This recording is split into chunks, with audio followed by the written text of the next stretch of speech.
I call Dennis O'Rourke.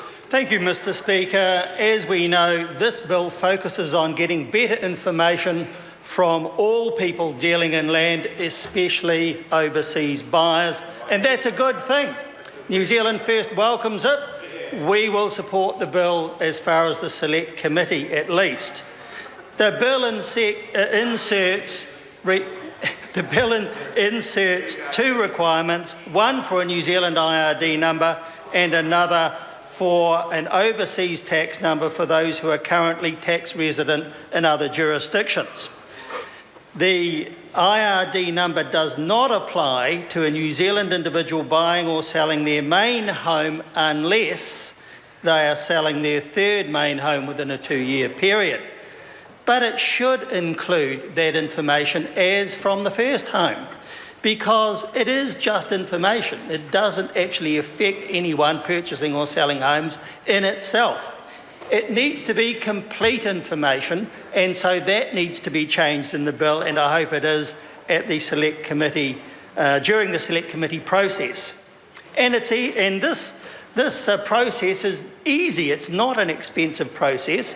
As we know, the information will be collected by conveyancers from property vendors and purchasers who will then provide it to Land Information New Zealand and who then pass it on to the IRD and to the government generally.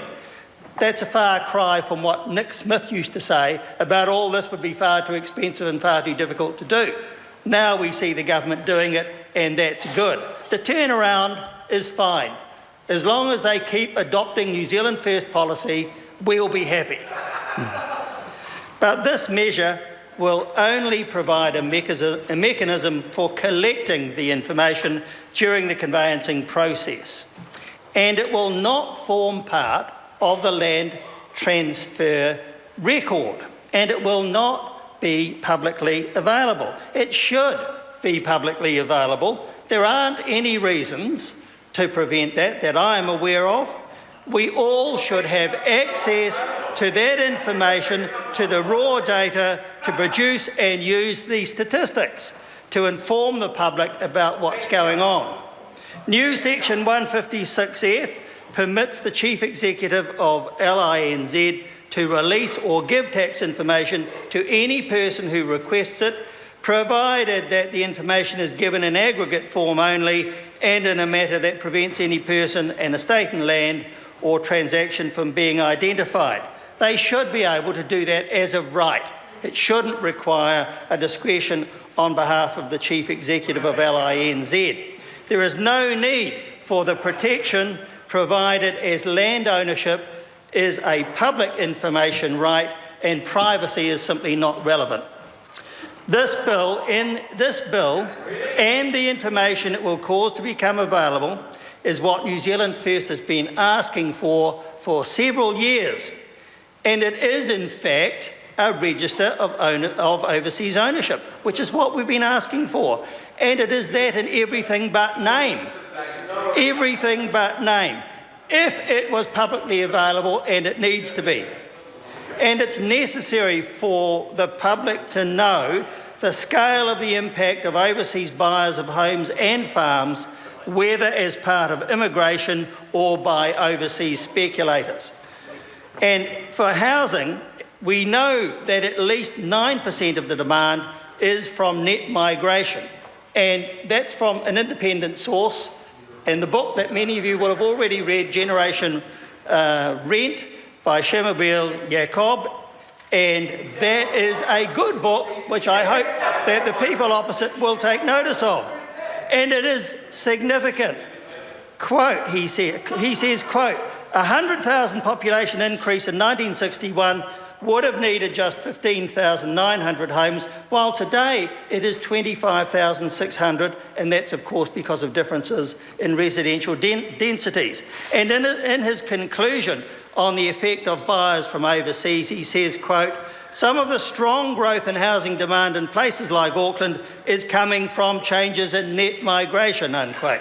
And, quote, given that between 2012 and 2014, the demand for housing rose from around 9,000 units to some 25 to 30,000 units, net migration must have increased the housing demand significantly. So that gives us an indication of the scale of the issue, which this government is doing nothing about. New Zealand First has always said it's a significant issue, and National has and continues to deny it.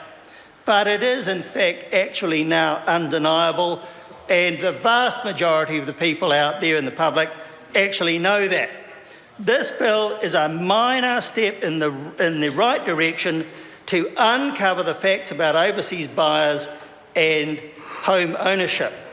So New Zealand First will support it. It will not be enough. The government needs to acknowledge the problem of overseas ownership and net migration, and not just tax issues. Then it needs to curb immigration and to prohibit overseas ownership of homes and farms altogether. As well, it needs to make sure that people pay their fair share of tax, whether they be in New Zealand or overseas. And the tax administration amendments are wider than just tax compliance and land dealings. They are intended to promote the enforcement of tax obligations of offshore people generally. In essence, a person that is not a citizen or permanent resident will be an offshore person and subject to the bank account requirement. It introduces a 2-year bright line, but we think that 2 years is far too short. We know what will happen. Very little will happen, in fact. People will just wait out the 2-year period. Easy to do, such a short period, so it will really, in the end, have little or no effect. Nevertheless, New Zealand First supports it as a small step in the right direction, but it is a minor measure and much more is needed. In fact, taking the larger view, if the Income Tax Act was properly enforced and was broad enough, a capital gains tax would never be needed in this country.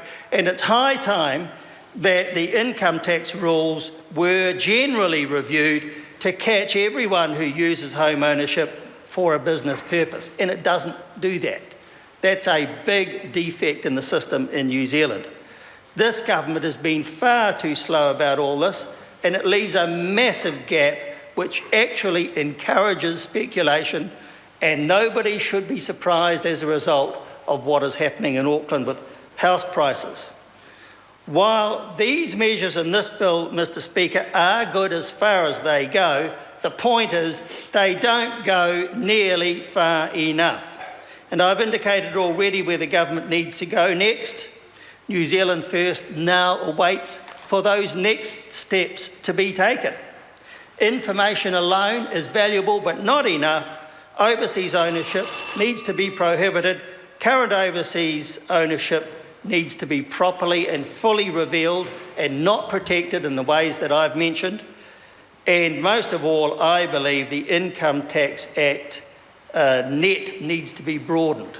And if that happens, everyone would then pay their fair share of tax, and ultimately the need to curb the increase of house prices and to broaden the tax rules are what the process should be all about.